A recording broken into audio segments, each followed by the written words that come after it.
mo kapag lunox ka mo, you would want na i-freeze mo yung lanes mo, and freezing means babawas-bawasan mo yung kalaban para hindi siya makapagkuha ng minion wave, and then And would engage against the ultimate fighter. Yes, and alam nyo yung chip, yung kanyang first and second skill ay of course, si Mortal Coil, kakasala, kaya mapapa-out siya. 3v3 tatama yung Star Shatter doon kay Docman, kaya naman mapapaload na lang din naman. Ito. Palos, may lili pa, Dragon din. Tapos yung Dragon diretso lang din naman doon kay Palos. Tapos si Penalty Zone, kukonect na sa tatlo, kaya yung mga member ng Starting Mega News ang unang babagsak. Si Luis mapapalalim lang din naman doon, pero mabubuhay siya with that Essence 3v2, dalawang bagsak. Pero nakita naman natin, pahintot dyan sa Turtle Pit. Tapos yung kanyang Alsa Avengers Assemble na makakakonekta, kaya naman nandito na din si Berto, pero Aizawa, again, we Kalma, diba? At ngayon, sa may bandang mid, wala yatang kakalma. Yep. Diba? Tatama kayo mga Trinity, tatama. Yung second phase na kanyang ultimate, pero si Palos pa din makakasecure. After that, tapos yung Black Dragon Form has survived. Nandito na si Luis, babakbakan si Jay. Pero siya with a Circling Eagle, joke lang pala. Kasi naman dalawa na ang member ng side ng Echo na babagsak. Palos ni James ay wala na, pero si Ishkael sinusubukan kumarap. Ang totohanan na to, rushing through the land, ang Sparta Mega Neos, mapapatay din si Ishkael. And all the while, makakabasag din ng Torres sa gitna pa, Auntie. Yes, talagang rushing. Pero dito, tatama na nga lang din ang mga skills ng Sparta Mega Neos onto that objective. Docman nandito sa likod, susubukan niya ng tumama si Nagtawag! Ishkael. Kaya naman ang Avengers Assemble kasi yung mga member ng Smart Omega Neos ay nandito na rin. Yung Kizzy mapapa-entropy out. Pasalubong. James mapapalalim, kaya naman siya ang susunod na babakbakan. Kaya siya ang susunod na babagsak habang yung mga member ng Side isa nang nawawala. Grabe naman si Docman doon! That doctor is in! And Neko Di pa tapos si right Exort! Sabi nila kailangan namin gumante. Ang ganda ng activation ng brilliant skills. Berto just targeting the turret against Echo Proud. Ang mababangga with that right. Hindi nila Pero tatatanan makakalo. Itong si Palos, rather kaya siya ang susunod na magiging casualty, pero buhay pa din siya. Si James naman ang susunod na babakbakan ni Exort, kaya buhay pa rin. Ito naman ang Dragon Form.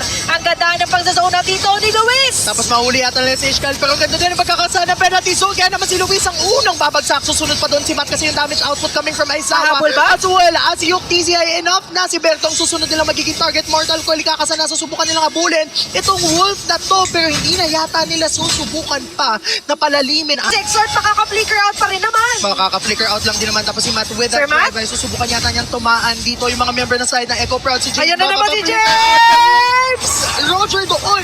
Sinusubukan kumalmot ay nandito lang din naman sa harap. Si Docman ang haharap na susunod. Si Sir Matt with the tortoise pusant ay nandito. Sinaharapan yung tatlong member ng side ng Echo Proud.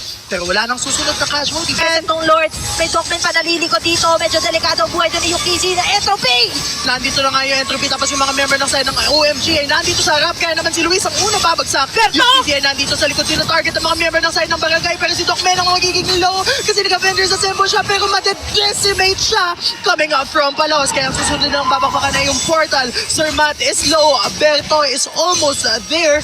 Pero tatlo laban sa 5. Nandiyan pa rin naman si Exort.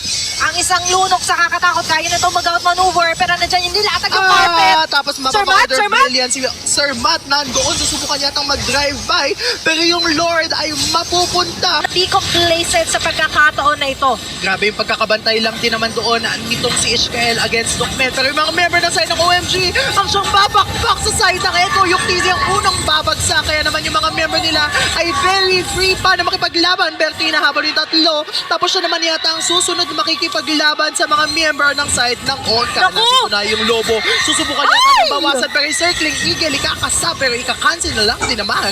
Grabe na din coming from Aizawa. Pero grabe yung Na-interrupt. ginawa doon ng OMG. And that's all because of Docman. Grabe! Iba yung panglilikod niya doon sa Echo Proud. Pero nandito na nga lang din sila kakatok. Proud.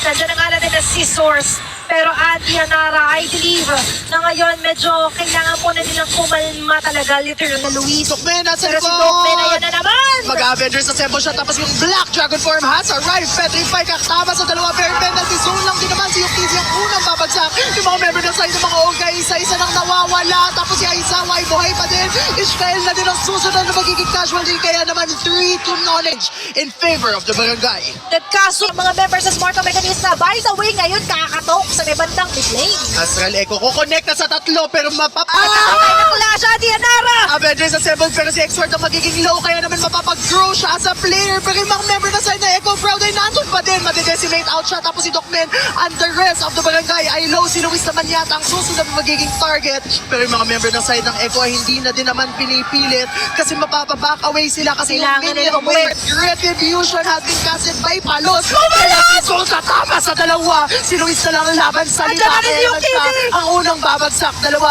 para sa wala. Tapos yung TD nag-entropy in na naman. Si X-Sword mapapalalim yata doon kaya naman order Ay, free Tore pa. response. But Berto, grabe na yun. So proud. At ngayon, meron silang Astral kasama. Echo. Nakatapot minion. Mukhang gusto na nilang i-rush through at Dianara pero hindi papayag si Sir Matt. No, sir! Pero nandito ang mga ultimates ng Orca! Tapos si Sir Matt ay magiging low na lang din naman as well as Berto kaya mapapaback away sila. Pero unti-unti na kumakatok yung mga member ng Echo Proud. Mahuhuli pa nila si X-Sword. Pero sabi nila disiplina lang din naman ang susubukan nilang pairalin. Uy! Tingnan natin na kung sino pa ang kanina na nanlilikod sa kanila. Pagdadapin ng ultimate fighter. Penalty zone ay kakasakaya naman siya ang susunod na magiging babagsak. Sir Matt? Si Matt nandito sa harap pero yung 30% hindi na yata enough para siya ay mabuhay habang yung mga member ng side ng Echo Proud ay unti-unti na ding bumabagsak. Exhort naman ang susunod na magiging target. 5v2 tapos yung side ng Echo Proud. Kakatok sa base! Kakatok sa base because Echo Proud will come back to the grand finals. Proving they're still worthy to be a grand